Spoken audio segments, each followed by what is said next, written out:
Reagan was something else. He was a great force, as you know. He commanded during times of importance, and events occurred of importance, and he handled them pretty well. You can argue about his policies, this policy, that policy, but as a commander-in-chief and as a leader, because what does a leader do? The presidency is a weak office. Our founders didn't want a king, and they purposely, except for being commander-in-chief, times of war, kind of a weak office, except you have the single platform to marshal public opinion, and Ronald Reagan did it as well, if not better. Franklin Roosevelt was another era than anyone that I know or have covered. He had that ability because he was an actor. He once said to the late David Brinkley, I don't see how you can be an effective president if you haven't been an actor, meaning if you don't know how to use the bully pulpit. And his relationship with the press, he didn't like the things that were said against him that he thought were unfair, that were wrong, when people said terrible things about him in the press. But he understood our role, and I never saw him bridle at a reporter. I never saw him belittle a reporter. I never saw him attempt in public, I wasn't with him in private, to complain about press treatment. He knew what we were about and what we were doing, and I think he also knew that we couldn't touch him. If events went badly, no one could save him, but if things were going well and the American people liked what he was doing, press criticism was not going to hurt him. So from that standpoint, he was also interesting. He'd do these one-liners to fend off questions. And he usually said anything he thought, even if it didn't comport with the real world out there. Ronald Reagan was the son of a drunk. And psychologists tell us that those children grow up often seeing the world through rose-colored glasses. They don't want to see a world in which your father's a drunk. So they see shining cities on the hill, and we'd like to see them too. And they see a world in which things are good. It was often said, the old joke, that if you gave Ronald Reagan a shovel and asked him to clean out the horse corral and the horse stable, he would fall to with a will, happy, knowing that beneath that manure he'd find a pony. I mean, also his great political strength was people would say, hey, you know he's marching off a cliff? Someone else say, yeah, but he knows where he's going, and they'd fall in behind him. The time Reagan got to the White House, they sequestered him, particularly after he was shot. We'd be behind a rope line, but he'd be 50 yards away.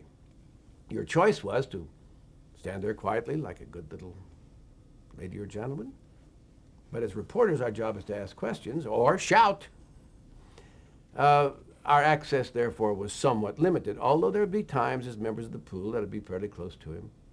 Once he went to the old checkpoint Charlie when the Berlin Wall was still in existence.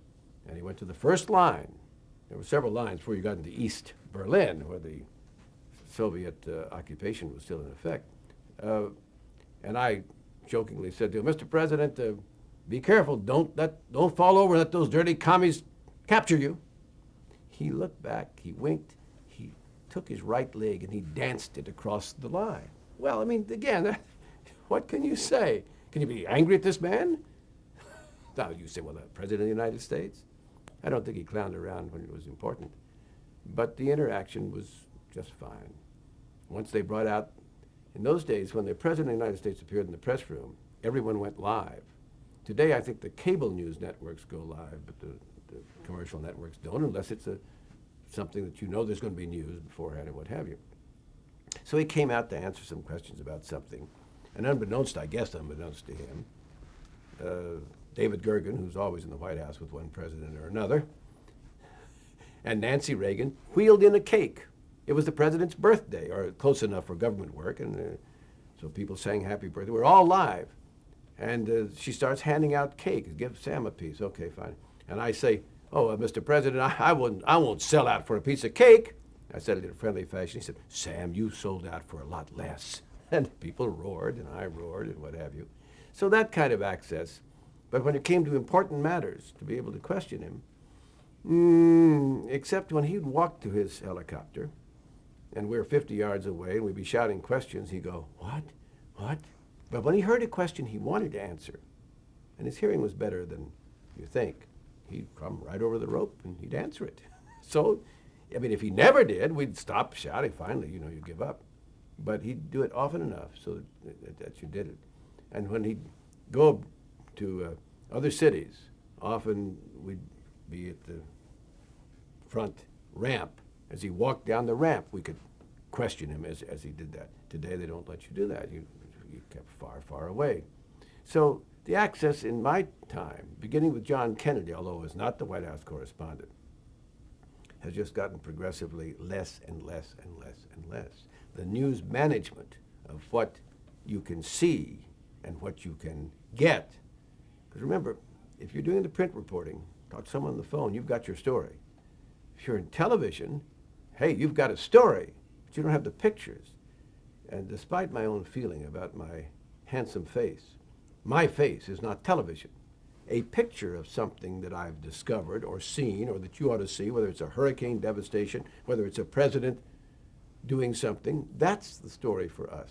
So we need that, and they know that, and they can control that now almost absolutely.